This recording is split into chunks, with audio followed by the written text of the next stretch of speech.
Bonjour Lucille Poulain. Bonjour Dounia. Bienvenue à l'émission littéraire Dounia reçoit de la Tribune des Vagabonds du Rêve. Donc aujourd'hui, tu nous rejoins pour nous parler, entre autres, de ta dernière novella là, qui vient de sortir chez 1115, c'est ça, on Oui, dit c'est ça, oui. 1115, donc aux éditions 1115 au mois de mai, c'est encore tout récent. Et puis on va parler de ton écriture, on va parler un peu plus en profondeur du texte et donner envie aux gens de le lire. Donc, avant de commencer, on fait d'habitude, c'est qu'on demande à l'auteur ou l'autrice de se présenter comme il veut. Donc, tu nous dis un peu en gros ce que tu fais, ce que tu as envie que... Voilà, à toi. Très bien. Eh bien, donc Lucille Poulain, donc je suis autrice d'imaginaire, donc publiée depuis tout récemment, depuis donc mai de cette année. Mais j'ai publié en maison d'édition, mais j'ai avant quelques nouvelles qui sont parues dans des revues et des anthologies. Et puis, mais sinon, à côté de mon activité d'autrice, je suis bibliothécaire. Je travaille dans une bibliothèque universitaire sur les sciences de la Terre et de l'environnement. Voilà, c'était très bref, mais très synthétiquement présenté. Effectivement, tu es une ancienne collègue pour moi, puisque j'ai Oui, été tout à fait. bibliothécaire aussi. Et en fait, je voulais te demander, alors j'aurais des questions à poser sur ton écriture sur ta formation, mais plutôt littéraire, Oui. personnelle, avant d'arriver au cœur du sujet. Est-ce que tu peux nous dire pourquoi, en fait, tu écris de l'imaginaire? Et ce qui t'a amené à le faire, parce que tu aurais pu aussi écrire du policier ou du sociologique ou du scientifique, puisque tu es Tout en à fait. sciences. L'imaginaire, c'est un genre qui me plaît beaucoup depuis vraiment toute petite. Je lisais beaucoup de contes ou de récits un peu merveilleux quand j'étais petite. Je me rappelle notamment d'un ouvrage d'une autrice scandinave. Je me rappelle plus exactement de quel pays de Scandinavie, Astrid Lindgren, un nom comme ça, qui était Ronja, fille de brigand. C'est une espèce de Roméo et Juliette en version fantasy jeunesse. Voilà, une histoire d'une petite fille et d'un petit garçon qui se lient d'amitié alors qu'ils appartiennent à des familles ennemies et puis qui vont vivre ensemble voilà, dans une forêt pleine de créatures. C'est une histoire qui m'avait beaucoup marquée quand j'étais petite. Et ensuite, voilà, j'ai continué à lire beaucoup d'imaginaire, à la fois des classiques, pas mal de récits d'aventures, de grandes sagas quand j'étais plutôt adolescente, jeune adulte. Et puis ben, petit à petit, j'ai un peu diversifié mes lectures aussi. J'ai commencé à lire de l'ASF également, que je lisais pas trop au début. Et puis, j'ai commencé à lire des récits plus intimistes aussi, des approches un peu différentes, et puis des auteurs avec des origines également plus différentes, pas seulement des auteurs anglo-saxons. J'ai lu pas mal d'auteurs japonais, pas mal de mangas également. Et c'est un genre en fait qui, je trouve, repousse toutes les limites du terrain de jeu. En fait, on peut vraiment, c'est très stimulant en fait. On peut explorer plein de choses différentes. Et c'est ça qui me plaît à la fois en tant que lectrice et en tant qu'autrice. Je trouve qu'on peut voilà, expérimenter beaucoup de choses variées et c'est pour ça que j'ai eu envie d'écrire dans ce genre-là. Bah écoute, en fait, tu es comme tombé dans la marmite. C'est ça, oui. Voilà, t'es tombé dans la marmite. Et c'est vrai que souvent, c'est que je pose cette question aux gens aux auteurs qui écrivent, et je leur demande toujours comment ils sont venus à ça. Et c'est vrai que souvent, c'est ou c'était la bibliothèque de leurs parents, ou c'était euh, Oui, des c'est souvent né découvertes, des assez tôt rencontres, finalement, hein. Mm. voilà, des rencontres, oui, de Mm. jeunesse qui en fait correspondent peut-être aussi au type de récit qu'on offre aussi en jeunesse aux enfants, les contes, Il y a romancés. beaucoup oui, de merveilleux, d'imaginaire dans l'enfance et parfois effectivement ça peut disparaître à l'âge adulte et puis bon, bah, parfois on continue à aimer ce type Mm. de récit hein, et c'est chouette.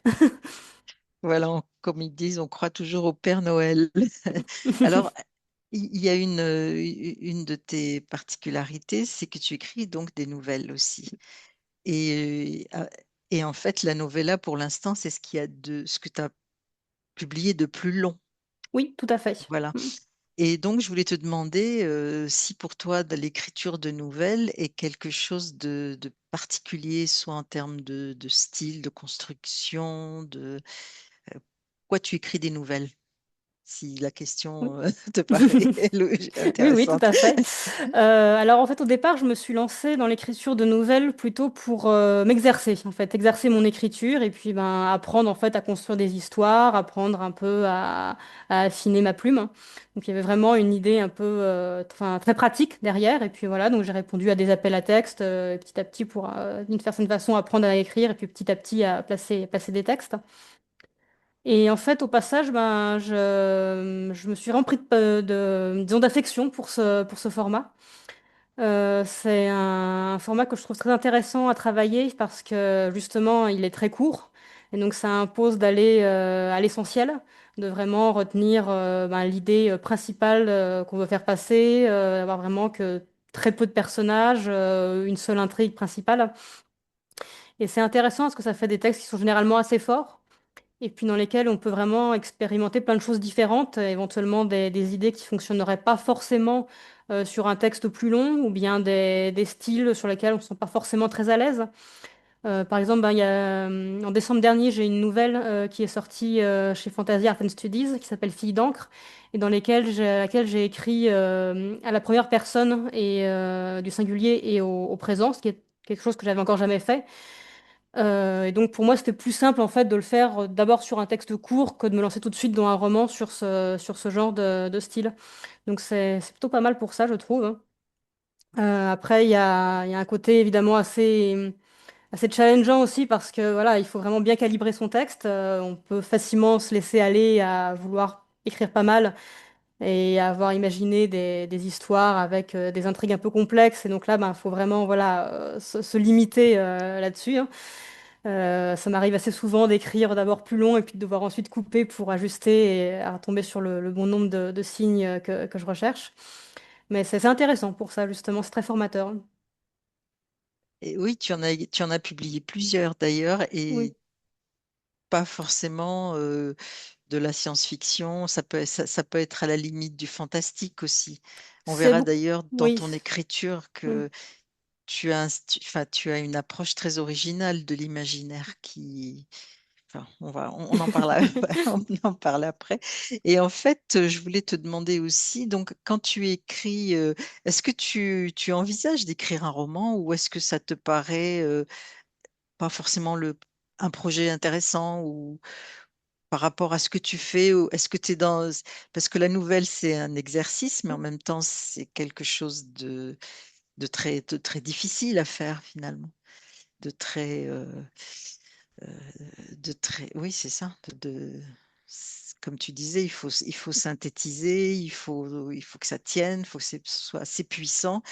Et le roman, est-ce que tu penses que tu pourrais avoir cette puissance, est-ce que tu te projetterais? Juste par curiosité. Alors, bah, de fait, oui, oui, j'ai déjà écrit aussi des romans, pas encore publiés. J'ai eu un premier roman que j'ai fait voilà, que j'avais essayé de porter auprès d'éditeurs. Bon, ça n'a pas fonctionné, et je le porterai pas davantage, mais voilà, ça m'a fait une première expérience de roman. Et puis, j'ai un autre roman que j'ai écrit qui vient d'être accepté par un éditeur. Alors, je peux pas trop encore en dire ni sur le roman ni sur Non, l'éditeur, non, mais enfin, en tout cas, d'accord. voilà, j'ai cette expérience d'écriture de roman aussi. En fait, de la même façon que j'aime lire pas mal de choses assez différentes, notamment de formats assez différents, j'aime aussi écrire des formats assez différents. Et donc, c'est aussi intéressant, effectivement, d'avoir voilà, ces formats nouvelles, novella, romans. Ça propose des avantages différents. Dans le roman, effectivement, il y a le plaisir de pouvoir se déployer beaucoup plus, pouvoir vraiment développer des univers assez complexes, des intrigues assez complexes avec pas mal de personnages. Et donc c'est très plaisant pour ça, de pouvoir vraiment suivre un récit sur le long cours. Donc oui, c'est quelque chose effectivement que j'aime faire aussi. C'est voilà, c'est différents plaisirs d'écriture. Et par curiosité, ton roman n'est pas une nouvelle ou une novella que tu aurais prolongée. Tu l'as vraiment pensé dès le Là, oui. départ? Ça a été même un très très gros pavé à la base. Je m'étais vraiment laissé aller sur le premier jet puisque j'avais fait un premier jet à plus d'1 200 000 signes. Donc, Ah c'était oui, vraiment quelque chose d'énorme. oui, effectivement. Et voilà, bon, je l'ai beaucoup retravaillé. Et il est redescendu dans les 700 000 signes, voilà, donc quelque chose de beaucoup plus raisonnable. Mais donc voilà, ça c'était plutôt quelque chose qui était parti sur le très très voilà, gros format et qui est revenu à un format un peu plus classique de roman. Tu peux au moins nous dire quel genre c'est? C'est de la fantaisie historique. D'accord. Ah oui, c'est encore autre chose. Oui, D'accord. Oui, on l'attend avec impatience, hein, merci. Alors justement, on va revenir sur la nouvelle parce que tu écris des nouvelles que tu as fait publier dans des revues d'ailleurs, et, et en même temps, tu es dans un groupe d'écrivains qui s'appelle Yana. Et tu as publié une nouvelle, et du coup, c'est du burlesque. Là, on est vraiment dans- on est dans un genre qui est rare. C'est enfin, l'humour en imaginaire. Est-ce que tu peux nous dire juste quelques mots? Oui, bien sûr. Ben, on avait fait ensemble voilà, une anthologie qui s'appelle Fromaginaire. Donc voilà, comme le nom l'indique assez bien, bah, c'est le fromage en imaginaire. C'était un projet un peu barré qui est né d'une retraite d'écriture à Épinal juste avant les Imaginales. Et donc moi voilà, j'ai écrit un texte. Alors on peut dire que c'est de la dystopie fromagère en quelque sorte, puisque donc Oui. c'est ça passe voilà dans le futur et dans un univers où les fromages à pâte persillée ont été interdits. Et donc, il y a voilà, un petit groupe de personnes qui essayent de retrouver le secret de la fourme d'Ambert clandestinement, voilà, caché en Auvergne. Donc voilà, c'était quelque chose voilà, de complètement barré, qui a été très, très plaisant à écrire, très amusant. Et ça a été ouais, c'est une petite bouffée d'air aussi, voilà, d'écrire de l'humour. C'est vraiment quelque chose de plaisant. Et oui, là, ça l'est pas mal l'expression, une dystopie fromagère. Celle-là, je vais la garder. Voilà, et d'ailleurs, c'est une nouvelle à rebondissement. Il y a de l'action, il y a enfin, c'est un tout petit format, mais c'est déjà un petit roman en soi, en fait. Il y a beaucoup, beaucoup de choses qui se passent avec des caractères très intéressants. Je peux en parler puisque je l'ai lu. Il y a effectivement pas mal d'actions, ce qui est assez différent de ce que j'écris d'ailleurs d'habitude. J'ai souvent des textes qui sont peut être, enfin, sans être totalement contemplatifs, effectivement, généralement prennent un peu plus leur temps. Là, c'est vrai que c'est surtout que le côté humour qui m'a poussé à donner voilà, une énergie, un rythme un peu différent de ce que j'écris d'habitude. Ah ouais, bah, écoutez, à lire aussi. Donc, on va passer maintenant au manche-mémoire, donc, qui est notre propos principal, puisque c'est donc ta novella qui vient de sortir. Donc, ce petit livret, c'est ça qui est intéressant, c'est déjà le format du livre. Est-ce que tu peux nous en parler un petit peu? Parce que je n'ai pas vu le Fromaginaire, je l'ai lu en e-book, mais là, c'est vraiment, ça tient dans la poche, ça. On peut Oui, l'emmener dans oui. l'autobus, dans sa poche, dans le tramway, et puis le lire. Bah, l'idée, en fait, voilà, des éditions 1115, c'est de remettre à l'honneur un peu le format court, donc à la fois les novellas et les nouvelles. Mhm. Donc, ils ont adapté aussi le format de leurs ouvrages à ce format-là. Et d'ailleurs, les éditions s'appellent 1115 parce que ouais, c'est le format de l'ouvrage, c'est 11 par 15. Ah, C'est, d'accord. voilà. Et donc, c'est vrai que c'est un format qui est très atypique, mais qui plaît beaucoup. J'ai vu là en salon que généralement, voilà, les gens s'arrêtent vraiment devant, sont intéressés, ça retient l'attention. Oui, puis il y a des illustrations très particulières aussi. D'ailleurs, il y a toute une charte graphique qui n'est pas habituelle dans ce genre de, de genre, si on peut dire ce genre de Oui. genre. Ça fait Mm. bizarre, mais c'est ça, en fait. En fait, les couvertures sont des photographies, ce ne sont pas des illustrations. Ce sont des montages qui sont faits avec des objets qui sont pris en photo et puis là, c'est retouché ensuite pour voilà, arriver au rendu voulu. Mais c'est ce qui rend aussi voilà, les couvertures assez, enfin, qui retiennent l'attention. Effectivement, c'est pas banal comme approche. Oui, surtout dans le Mm. milieu, en fait, Oui. ça change beaucoup de ce qu'on voit d'habitude. Et donc, on va passer, on a vu l'objet en tant que tel, hein, tout petit. Regardez, j'ai une petite main et ça tient dedans. Et est-ce que tu peux nous parler donc de ce projet et puis nous présenter un petit peu, puis après je te poserai des questions plus sans, sans déflorer complètement le sujet quand même, mais pour donner une idée de ce que c'est. Donc, qu'est-ce que c'est et comment en es-tu venu à écrire ça? Alors, bah, je vais te faire un petit pitch de l'histoire Allez. pour introduire le récit.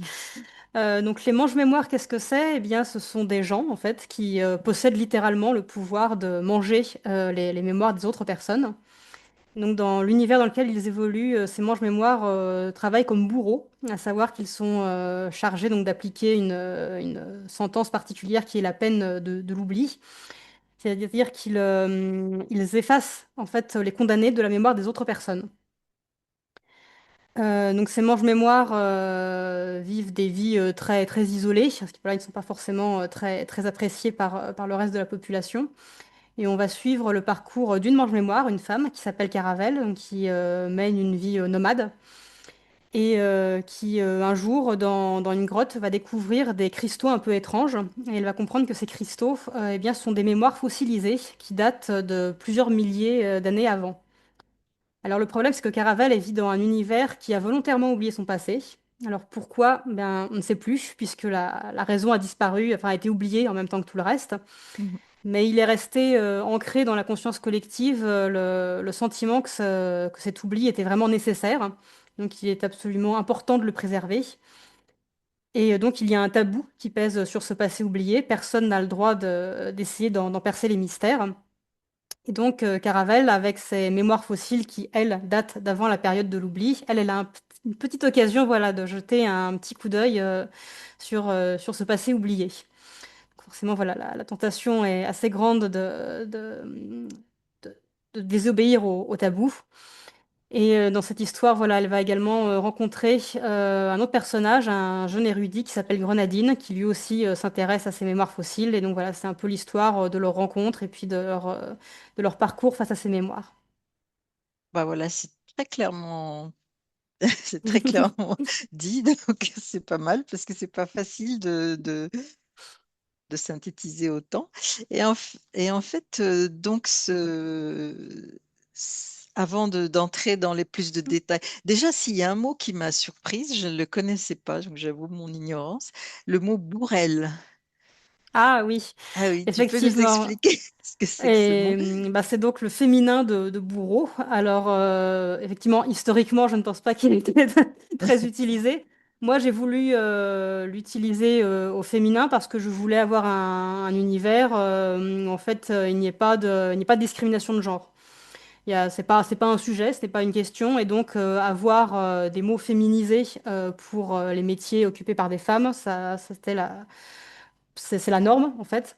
C'est normal. Et donc, voilà, c'est pour ça que j'ai utilisé ce mot bourrelle, puisque donc on a une femme qui est bourreau. Donc, voilà, une bourrelle. Et qui existe? Il Ou tu existe, oui, l'as? oui, je Ah ne l'ai pas oui. inventé. Il existe, je l'ai peu employé. Je n'ai pas tout l'historique de ce mot, en fait. Je ne sais pas exactement quand il a été inventé, quelle a été toute son utilisation, mais en tout cas, il existe. C'est pas quelque chose que j'ai inventé moi. Ah oui, c'est assez étonnant, cette découverte. Donc, alors je voulais aussi te demander par rapport au texte. Pour moi, je l'ai trouvé, mais c'est pas du tout. Enfin, je cherche pas à le classer forcément, mais pour moi, c'est hybride. C'est entre le fantastique, la fantaisie, peut-être un peu de merveilleux. J'ai trouvé ce texte vraiment très, très particulier. Je peux pas dire c'est de la SF, c'est de la dystopie. Euh, comment tu vois ça, toi? Alors moi, je l'ai vraiment écrit comme un conte, en fait, un peu à la manière d'un conte. Donc c'est vrai que pour moi, le mot merveilleux le caractérise plutôt bien. J'aime beaucoup le merveilleux des contes et le rapport un peu au surnaturel que les contes amènent. que il y a un surnaturel qui est souvent assez étrange dans les contes, qui n'est pas vraiment expliqué, Mm. qui sort vraiment de l'ordinaire, qui n'est pas comme dans la fantaisie quelque chose de finalement admis et courant. Et en même temps, ben, c'est perçu souvent par les personnages avec beaucoup de naturel. On remet jamais les choses en question. Et c'est ce rapport un peu à l'étrange, finalement fondé sur l'acceptation et le naturel que j'aime beaucoup et que j'ai voulu un peu retranscrire dans cet univers qui effectivement a des éléments très, très surréalistes. Notamment, voilà, je pense en parler un peu plus tard, mais Mhm. voilà, il y a des géants qui parcourent cet univers et l'humanité en fait vit dessus. Il y a des villes qui sont voilà entières qui sont construites sur des dos de géants où ma protagoniste vit sur le dos d'une tortue géante. Mhm. Oui, oui, tout à fait. Et c'était un peu ce rapport à l'étrange que j'avais envie de cultiver, d'amener. Et donc voilà, pour moi, oui, le mot merveilleux est sans doute ce qui lui correspond le mieux. Ah, Mais à la base, je d'accord. l'avais écrit en fait pour répondre à un appel à texte fantasy. C'était pas Mais en pour fait, il n'était voilà. pas assez dans les dogmes, peut-être suffisamment. Alors je sais pas, j'ai pas eu de euh, retour, donc il n'a pas été oui, retenu pour cet appel à texte, hein. Mais peut-être effectivement qu'il était un peu trop atypique par rapport à de la fantasy. Mais en tout cas, voilà, moi c'est pour ça que j'ai eu envie un peu voilà de lui redonner une seconde chance et que je suis allée le présenter ensuite aux éditions 1115. Alors en l'ayant un peu retravaillé puisque à la base c'était une nouvelle, donc là voilà je l'ai rallongé pour en faire une novella et le format novella lui convient mieux. Ça m'a permis oui. voilà de pouvoir un peu plus détailler voilà l'univers, de pouvoir donner un peu plus d'espace à l'intrigue. Voilà, c'est comme ça que je l'ai construit en tout cas. Et encore sur l'objet livre Mm. en lui-même, il y a des illustrations dans ce livre, qui sont en fait on dirait des formes de cristaux. Et comment vous est venue l'idée je ne sais pas, est-ce que c'est ton idée, est-ce que c'est ton idée avec ton éditeur de mettre ces cristaux qui traversent le texte, en fait, qu'ils traversent littéralement, quoi. Oui. Mm. Oui. Alors, en fait, chez 1115, ils ont l'habitude de mettre des éléments visuels dans leur Mhm. novella. Il y a des novellas avec des calligrammes, il y Oui, en j'ai a avec vu. des cartes postales, il y en a une, par exemple, qui se passe sur Mars avec des visuels satellites, des photos satellites de Mars. Donc il y a toujours un élément visuel dans ces textes et donc c'est mon éditeur qui s'est occupé de rajouter ces éléments pour moi et donc qui a mis voilà des cristaux puisque ben justement voilà ces Mhm. mémoires fossiles ont des formes de cristaux donc ça paraissait finalement assez naturel d'en rajouter, hein. Et effectivement, ces visuels de cristaux apparaissent petit à petit et sont de plus en plus nombreux dans le texte. De la Oui. même manière, un peu voilà que également, ben, les mémoires voilà sont de plus en plus étudiées. Les personnages en découvrent de plus en plus. Il y a voilà une espèce de parallèle effectivement entre ces visuels et puis l'intrigue des personnages. D'accord. Donc c'est venu après. C'est un rajout finalement, un texte que tu avais déjà toi-même travaillé pour l'approfondir. Oui, c'est ça. Ça s'est Mm. fait en plusieurs Mm. temps. Alors en fait, parle-nous maintenant. Tu as commencé à en parler donc, de l'univers de Mange-Mémoire, ce monde un peu étrange parce que la nature, c'est celle de la Terre. Donc on n'a pas l'impression d'être sur une autre planète, mais en même temps, c'est comme dans le petit poussé. Non, c'est pas le petit poussé, les bottes des 7 lieues, si, c'est le petit poussé, je crois, qui enfile des bottes géantes. Donc, t'as des géants et des petits poussés. Oui, alors Enfin, c'est pas du tout un conte pour enfants, hein. non, non, On non, est clair. effectivement, Il y a c'est pas trop axé jeunesse. les concepts n'en sont pas.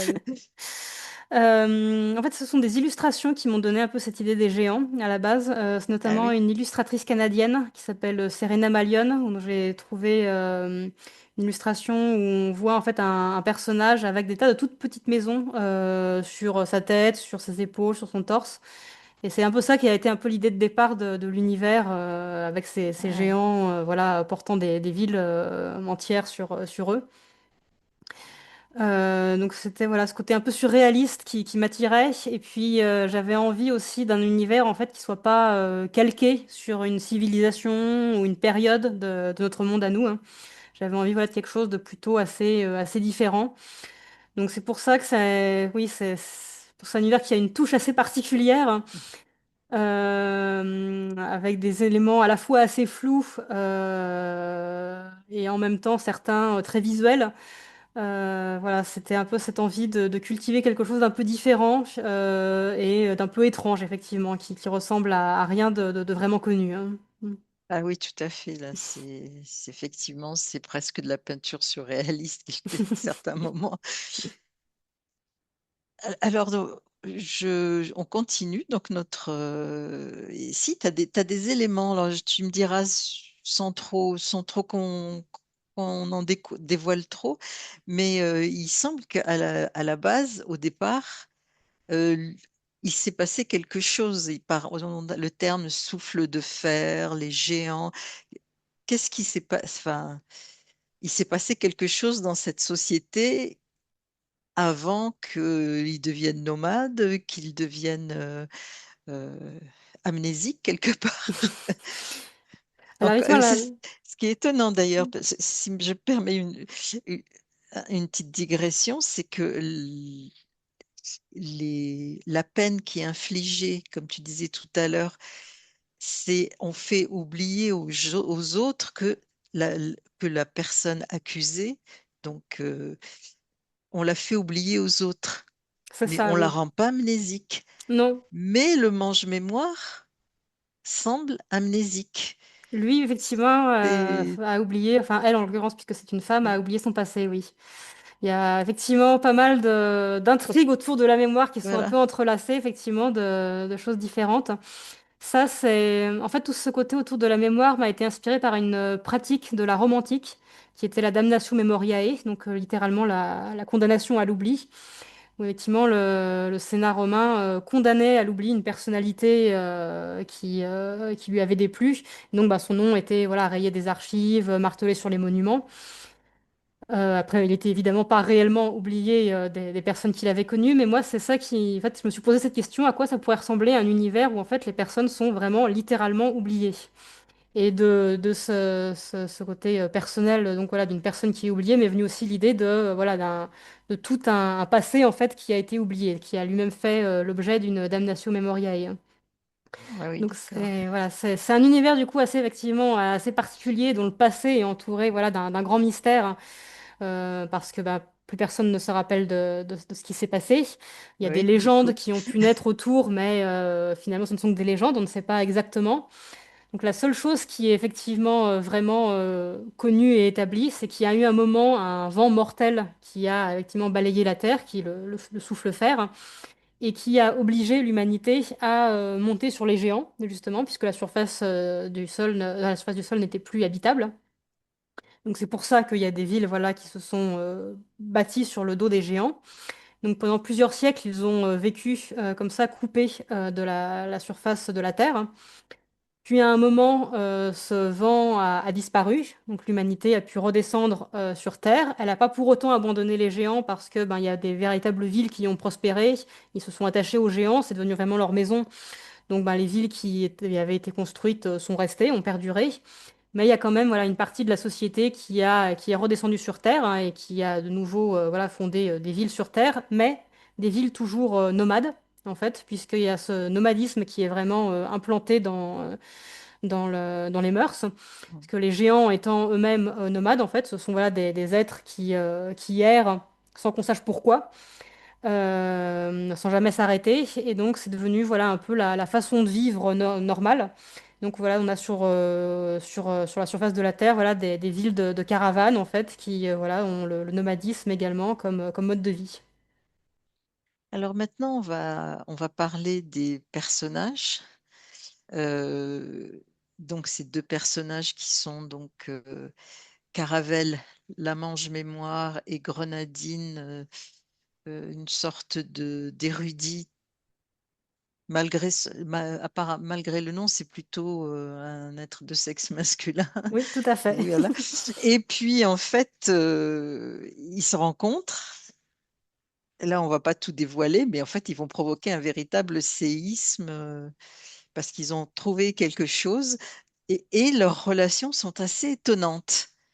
Donc, si tu peux faire une petite présentation, mais en laissant bien sûr tout le secret et tout. Oui, ben, c'est leur relation est vraiment au centre du récit, en fait. Mm. C'est vraiment, voilà, un récit que j'ai voulu centrer, sur l'humain.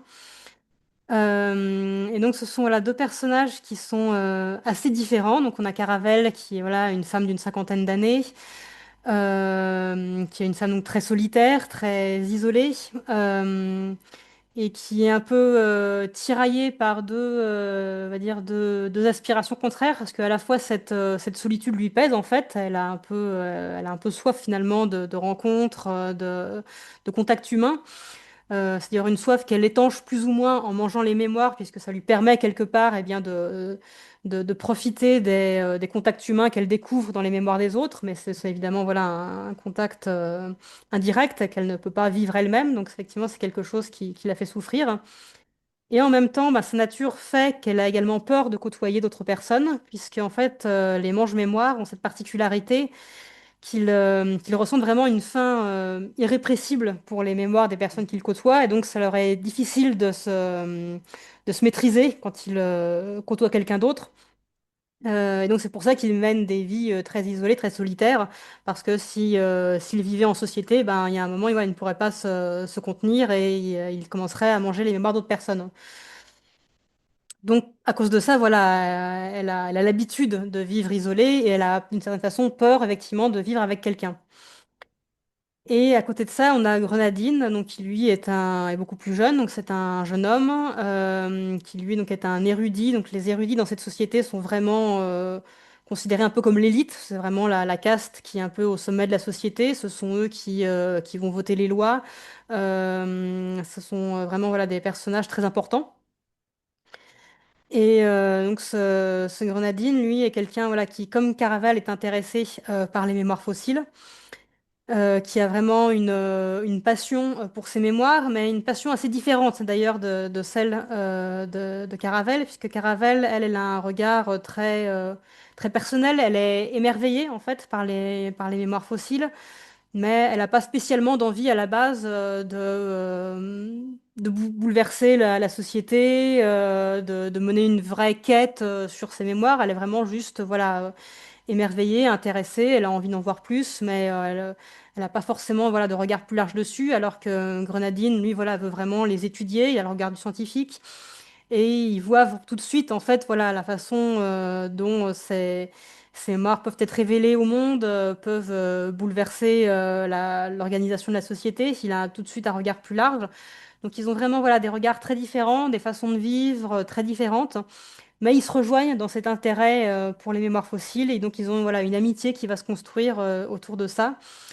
Et en même temps, voilà, une amitié un peu compliquée, du fait de la nature de Mange-Mémoire de Caravelle, qui, voilà, rend leur relation, un peu compliquée.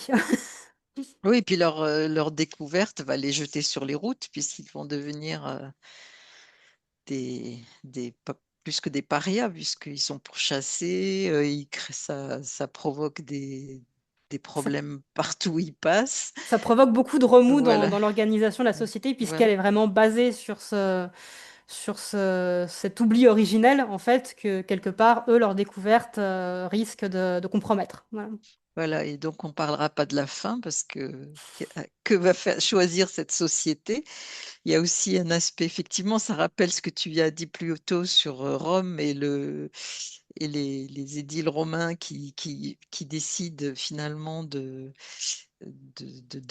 l'avenir bon, ben, du coup de la cité. Mais là, effectivement, c'est un peu une démarche qui a fait qui logiquement rejoint ce que tu disais au début sur le fait d'effacer les gens ou de pas les effacer. Et, et là, on laisse les lecteurs découvrir ce que c'est que ces mémoires déjà, et puis comment ça agit. Alors, je voudrais te poser une question enfin, plus pas personnelle forcément, mais qui te concerne toi en tant qu'autrice. Qu'est-ce que la mémoire pour toi? Parce que là, tu as fait un livre autour de ça. Est-ce que ça, c'est quelque chose que tu travaillerais encore ou est-ce que c'est une idée, une belle idée que tu as eue, mais que finalement, c'est bouclé. Alors c'est un sujet que je trouve assez fascinant et je pense qu'on peut le creuser beaucoup de plein de manières différentes.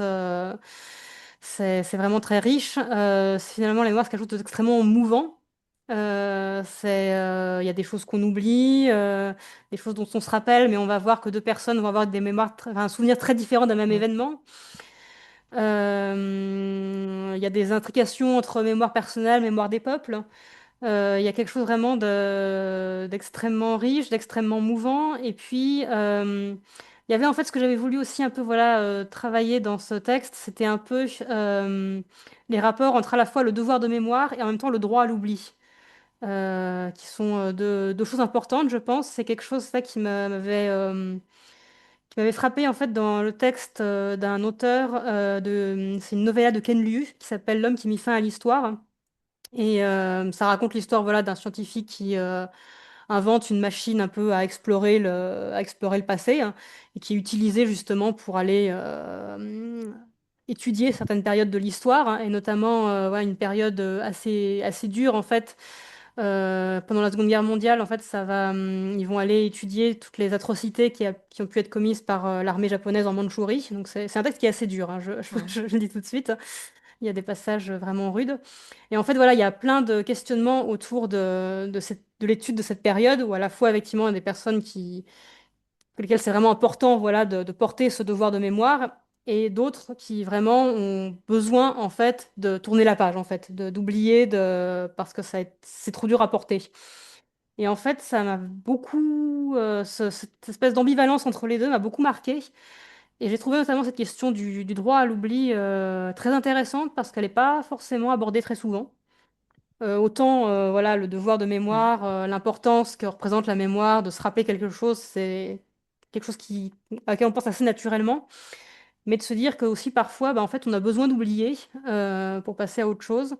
C'est plus rare et j'ai trouvé ça intéressant. Et c'est un peu voilà, l'ambivalence entre ces deux-là que j'ai voulu aussi aborder dans ce texte, où à la fois on a cette question voilà, on a envie de se rappeler de ce qui s'est passé et on peut en avoir besoin et c'est important et c'est, je pense, aussi naturel et normal d'avoir cette curiosité, de se demander ben, d'où l'on vient, d'essayer de comprendre son univers, son histoire et en même temps ben, de se dire que parfois il a pu se passer des choses si terribles que peut-être c'est mieux de ne pas s'en rappeler.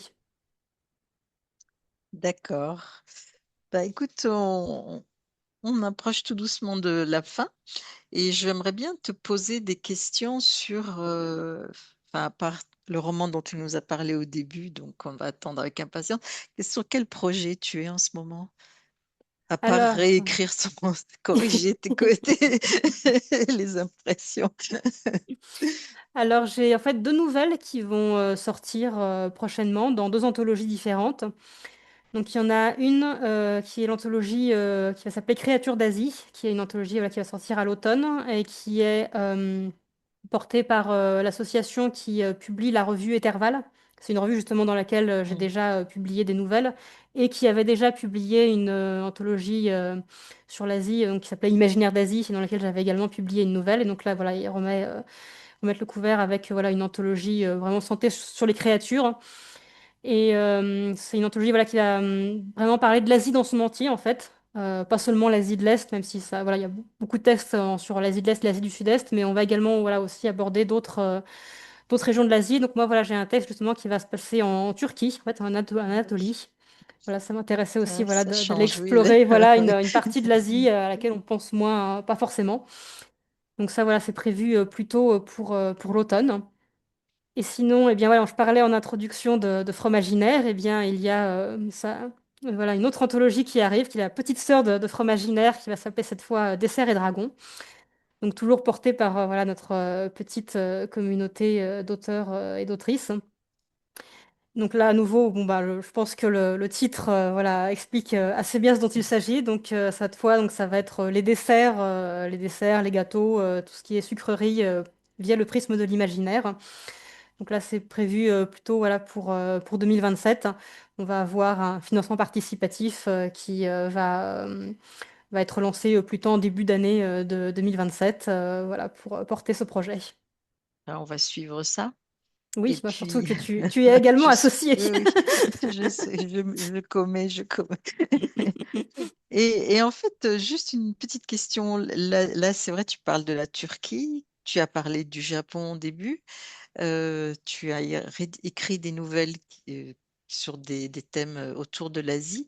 Est-ce que tu as une appétence particulière pour l'Asie, en fait?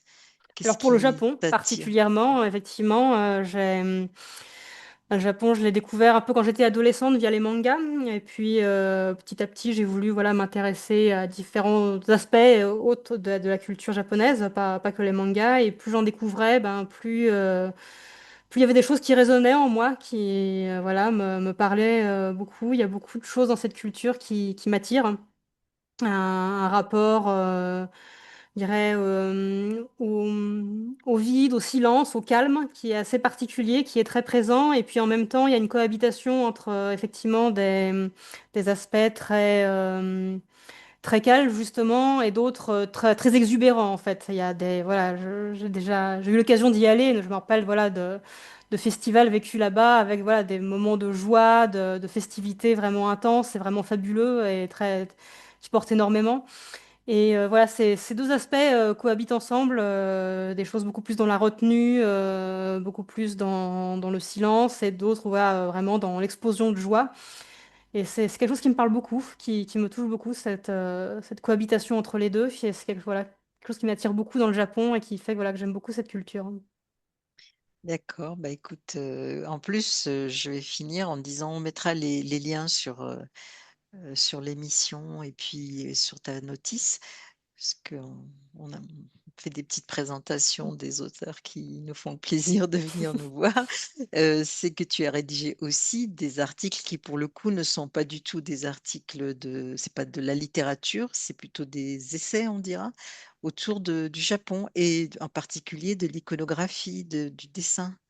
Oui, c'est ça, effectivement. J'écris quelques articles pour un webzine, là, le webzine, le journal du Japon.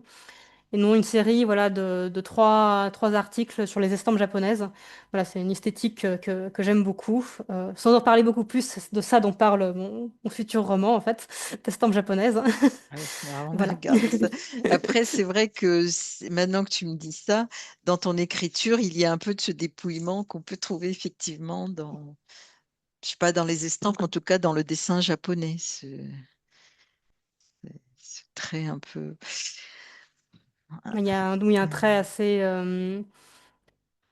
je ne retrouve plus mes mots, mais enfin, oui, assez particulier, effectivement, une esthétique très particulière, oui. Oui, oui, c'est à la fois très précis et très évanescent, si on peut dire. C'est l'art japonais. Voilà, bah, écoute, on va s'arrêter là.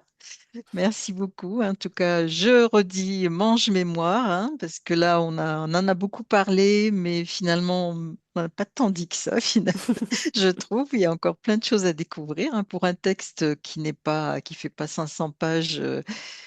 C'est très riche et très, très beau, hein. Moi, j'aime beaucoup ton style. J'ai vraiment découvert. Et puis, bah, écoute, à bientôt. Alors, Bah, merci en tout cas beaucoup pour ton invitation, Dounia, et Ouais, à bientôt, oui. à bientôt. Au revoir. Au revoir.